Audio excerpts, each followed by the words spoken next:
Welcome to Chandigarh.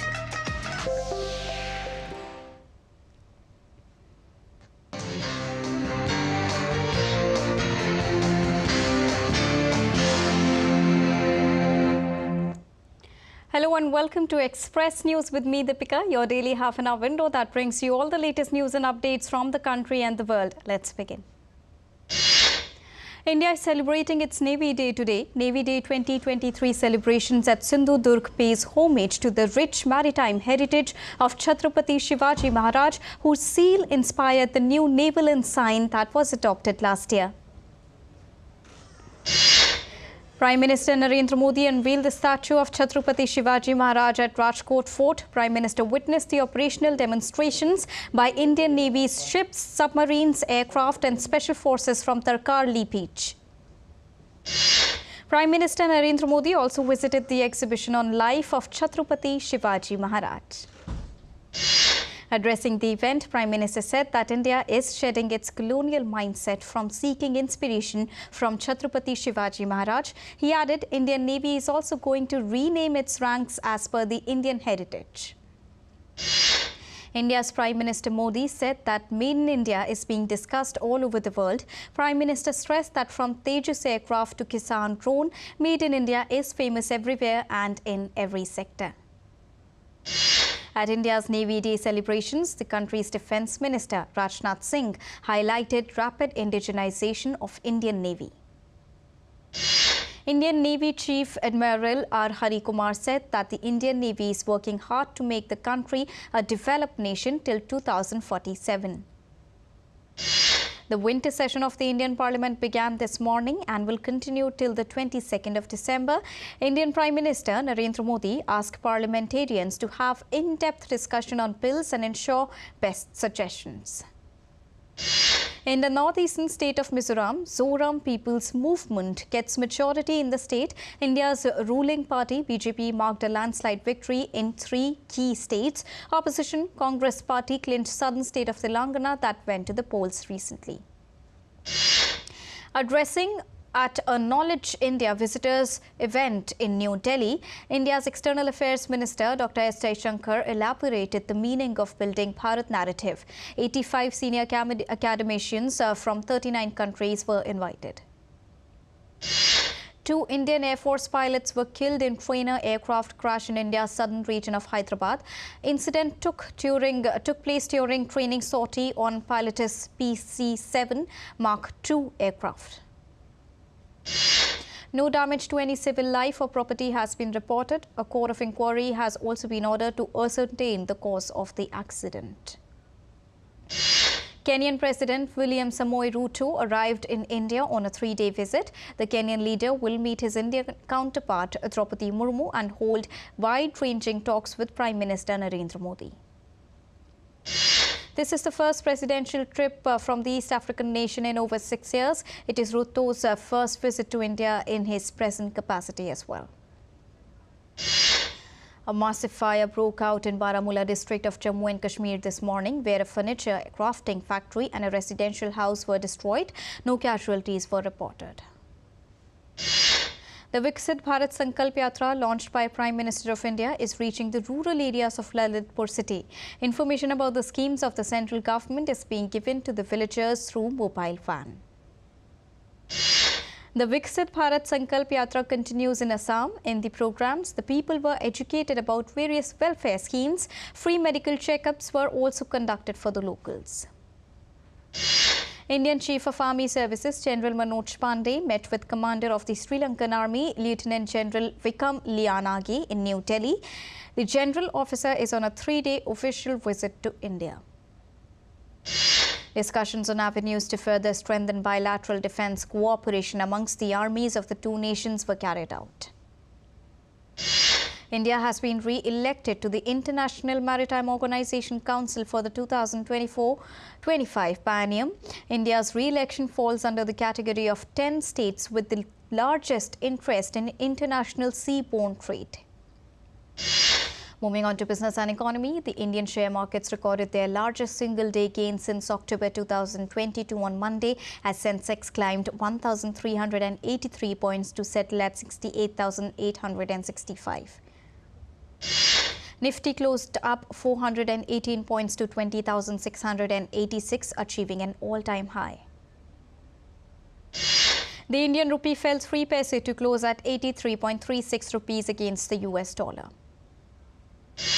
Spot coal that hit season's high of $2,075 per ounce on Friday touched a historic high during early morning trades in the global commodity market on Monday. It hit $2,148 per ounce. Gold futures maturing on the 5th of December stood at 63,471 rupees per 10 grams on Multi-Commodity Exchange of India Limited. Silver futures maturing on the 5th of December stood at 76,136 rupees per kilogram on the MCX. Oil futures reversed course after rising briefly on Monday amid persistent pressure from the OPEC Plus decision, as Brent crude futures were down by 0.9% to $78.15 per barrel. Bitcoin has broken above $40,000 for the first time since May 2022 as traders bet on the imminent approval of US stock markets traded Bitcoin funds. Music streaming giant Spotify announced to reduce its total headcount by around 17% across the company on Monday after laying off 6% of the staff in January, citing higher costs. In the latest third quarter, the company had swung to a profit. Despite this, CEO Daniel Ek said that a substantial action to right-size costs was the best option to accomplish the company's objectives. Israel has expanded ground operations in southern Gaza to neutralize terror groups Hamas. Urgent evacuation orders were also issued to the residents in the area. The Israeli army said it has killed a Hamas commander with an airstrike in Gaza. The renewed conflict follows the conclusion of a 7-day pause in the Israeli-Hamas conflict. Israeli ground forces are operating against Hamas in all of the Gaza Strip, as per Israel Defense Forces spokesperson. Rear Admiral Daniel Hagari also said that forces are coming face-to-face with terrorists and killing them. The US has warned it will consider all appropriate responses after several commercial vessels came under attack in the Red Sea. It blamed Yemen's Iran-backed Houthi rebels who claimed they attacked 2 Israeli ships over the war in Gaza. Ukraine has accused Russia of committing a war crime after a grainy video on social media appeared to show several soldiers shooting 2 surrendering military personnel who emerged from a dugout at gunpoint. Russia has denied committing war crimes during its 21-month-old war in Ukraine. Kyiv says Russia regularly violates the rules of war. Ukraine's President Volodymyr Zelensky reported intense battles at dozens of frontline locations. Somalia's President Hassan Sheikh Mohamud has welcomed a decision by the United Nations Security Council to fully lift an arms embargo on the Somalian government while maintaining a ban on sales to the country's Islamist militants. The Somalian government had long asked for the arms embargo to be removed to beef up its forces to take on the militants. Islamic State militants claimed responsibility for a deadly bombing at a Catholic mass in the Philippines that killed at least 4 people and injured 50 others. Philippine police have identified at least 2 suspects, vowing to hunt down those behind the blast. In the United States, a man killed 4 members of his extended family by a steak knife in the Queensboro of New York City early on Sunday. The victims included 2 children aged 11 and 12 years. The suspect was later shot dead. 9 people were killed and 15 injured after armed men raided Peru's Pedrosa mine with explosive and took hostages. Police had taken control of the situation when reports last came in. 7 people have been arrested and weapons have been seized. The attackers entered the mine shaft using explosive charges, confronting internal security personnel. Voters in Venezuela rejected the International Court of Justice's jurisdiction over the country's territorial dispute with Guyana and backed the creation of a new state in the potential oil-rich Essequibo region in a Sunday referendum. The vote comes after the International Court of Justice urged Venezuela to refrain from taking any action that could alter the status quo in the region. China's military on Monday said a U.S. combat ship illegally entered waters adjacent to the second Thomas Shoal, a disputed South China Sea atoll. The spokesperson also said the U.S. deliberately disrupted the South China Sea and seriously violated China's sovereignty. On Sunday, the Philippine Coast Guard deployed 2 of its vessels in the South China Sea after monitoring an alarming increase in the number of Chinese maritime militia vessels at a reef within the country's exclusive economic zone. South Korean President Yoon Suk-yeol has nominated former Chief Economic Advisor Choi Sang-mok to be the country's next finance minister ahead of the upcoming April general elections. Australia and France announced a new roadmap for rebuilding bilateral relations on Monday after the cancellation of a submarine deal frayed ties between the two countries. An Albanian opposition MP disrupted a plenary session of the parliament on Monday, igniting smoke bombs and setting paper on fire, accusing the government of trying to silence the opposition. Authorities in southern India closed schools, offices and halted flights on Monday as severe cyclonic storm Migjom is expected to make a landfall. The cyclone intensified into a severe cyclonic storm over southwest Bay of Bengal and is likely to move nearly northwards close to India's South Andhra Pradesh coast during forenoon of the 5th of December. The India Meteorological Department has issued a red alert ahead of extremely heavy rainfall over Chennai and few other districts of North Tamil Nadu and coastal Andhra Pradesh. The East Coast Railway has cancelled as many as 60 trains in its jurisdiction ahead of the landfall of cyclone Migjom. Earlier, 11 express trains from Chennai Central were cancelled after water levels reached the dangerous mark owing to heavy downpours. At the United Nations Climate Conference in Dubai, the rifts widened between developing countries who still depend on coal. Rich nations have pledged to move away from new coal, but silent on abandoning other fossil fuels. In Indonesia, 11 climbers were found dead following the eruption of Merapi volcano during the weekend, and search operation to find 12 more missing was temporarily halted over safety concerns. At least 20 people have been reportedly found dead by floods after heavy rain in the Manyara region of northern Tanzania. Search and rescue efforts have been intensified to prevent more number of deaths. Temperatures in parts of Russia, Siberia plummeted to minus 50 degrees Celsius as blizzards blanketed Moscow in record snowfall. Ice swimming enthusiasts in the Siberian city of Omsk on Sunday welcomed winter with the season's first freezing dip. At least 54 flights were delayed and 5 more were cancelled in the Russian capital's 3 largest airports as winter weather swept across Russia. 24 pink dolphins stuck in a shallow body of water in a Bolivian river were rescued in an attempt to preserve the species. The dolphins, of which 14 were females and 10 were males, were relocated to the Rio Grande River as climate change, deforestation, water pollution and agricultural expansions are amongst the biggest threats faced by these species. Paving the way for Christmas, cheer for Nuremberg Christmas market opens for visitors with countless mugs of mulled wine and traditional German sausages. The picturesque market is a much-loved staple in Bavaria and gets visitors from far and wide. Some 2 million visited in the year 2022. 30 years after the death of Colombian cocaine kingpin Pablo Escobar, residents from Medellin, Escobar's home, proudly tracked the efforts the city has made to move from a dark past to a buoyant future.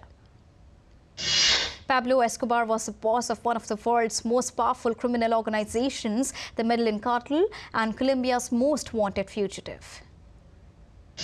An automotive star of the Martin Scorsese film The Wolf of Wall Street is up for auction at Sotheby's in New York, which was used in a couple of the driving scenes with Leonardo DiCaprio.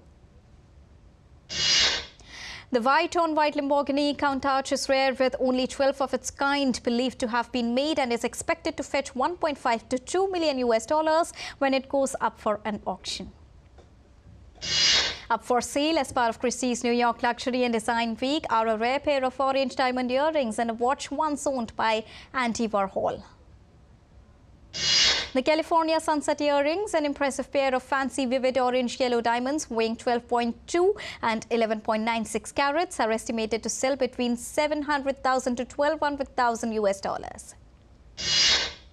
The 18th Tipitaka chanting ceremony took place in Mahabodhi Temple in the Indian World Heritage City of Bodh Gaya in Bihar. Devotees, monks and followers of Buddhism from different parts of the world are taking part in the 10-day religious ceremony. People in Bulgaria's capital Sofia posed for photos by a decorated Christmas tree as the city kicked off the festive season. K-pop stars walked the red carpet at the 2023 Melon Music Awards, an annual award ceremony hosted by a South Korean music platform that celebrates artists selected by fans and subscribers. Bradley Cooper and Carey Mulligan premiere Maestro in London while co-writing, directing, producing and starring in his Leonard Bernstein biopic. It was a terrifying undertaking but turned into a journey of joy and courage. A passion project years in the making, Maestro is the follow-up to Cooper's feature film debut called A Star is Born.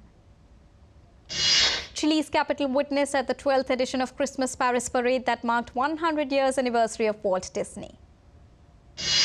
Washington celebrated singer Dionne Warwick, comedian Billy Crystal, singer-songwriter Barry Gibb, rapper and actress Queen Latifah, and opera star Renee Fleming on at the Kennedy Center honors. U.S. President Joe Biden hosted actors and musicians for the awards that honor stars for their contribution to American culture at the White House on Sunday. Over 350 musicians and singers brought an Ondian twist to the U.S. rock band called Foo Fighters' classic My Hero at a free concert held on Sunday. Billie Eilish and Mark Ronson were among the singers, producers and musicians attending the Variety Hitmaker celebrations in Los Angeles. The event looks back at the year in music and recognizes the artists, producers and songwriters who helped make the 25 most consumed songs of the year. Drama All of Us Strangers was the big winner at the British Independent Film Awards, taking home 7 awards, including Best British Independent Film and Best Director. Actors and makers of some of this year's most talked about movies, including Jodie Comer and Celine Song, attended the gala ceremony at London's Old Billingsgate. Egypt reopened the Imhotep Museum in the Saqqara necropolis after completing developmental work, antiquities authorities confirmed. The museum is dedicated to Imhotep, the ancient Egyptian architect who built the Saqqara pyramid, and houses one of the oldest royal mummies in Egypt. A Russian cargo spacecraft successfully docked with the International Space Station orbiting Earth, launched from the Baikonur Cosmodrome in Kazakhstan. The craft, known as Progress 86, is delivering almost 3 tons of food, fuel and supplies to the orbiting research facility. Music streaming giant Spotify will reduce its total headcount by around 17% across the company in a bid to cut costs amid dramatically slower economic growth. British primatologist and ethologist Jane Goodall, known for her research on chimpanzees and her environmental activism, met her fax table at Paris Griffin Museum, saying it reminded her of the best days of her life. Moving on to sports now, India successfully clinched 5-match T20I international series against Australia with a dominating scoreline of 4-1. A magnificent century by Shai Hope guided West Indies to a thrilling 4-wicket victory over England in the first of 3 one-day internationals at North Sound. The Gold Coast has withdrawn its bid to host the Commonwealth Games in 2026, ending any hope the event could still see to be there in Australia. Indian pair of Ashwini Punappa and Tanisha Crasto went down fighting in a thrilling women's doubles final at the Syed Modi International Super 300 badminton tournament. Manchester City drew a 3rd successive Premier League game as they were held 3-3 at home by injury-hit Tottenham Hotspur to slip to 3rd place in the table. Team Hungary sailed their way into the history on Sunday, winning the grand final and claiming the inaugural SSL Gold Cup. Ace player Tiger Woods said he expects to be able to play 1 event per month in 2024 after making his return to competitive golf at the Hero World Challenge in the Bahamas. Ronnie O'Sullivan clinched a 10-7 victory over China's Ding Junhui to claim a record-extending 8th title in UK Snooker Championship. Team GB claimed victory in the 2023 Powerboat Racing Championship finale in Fujairah to clinch the overall title. Team GB's victory saw drivers Scott Williams and Martin Campbell end their season on 194 points. And pickleball, a fast-paced and dynamic international sport, marks a significant step in fostering a culture of sportsmanship within the school community. The dual pickleball courts ensures world-class experience for both the beginners and seasoned players. And with this, it's a wrap here on Express News for now. But news and updates will continue here on DD India. So don't go anywhere. Keep watching and keep tracking DD India for all latest news and updates from the country and the world. Thank you so much for joining us right now. Namaskar.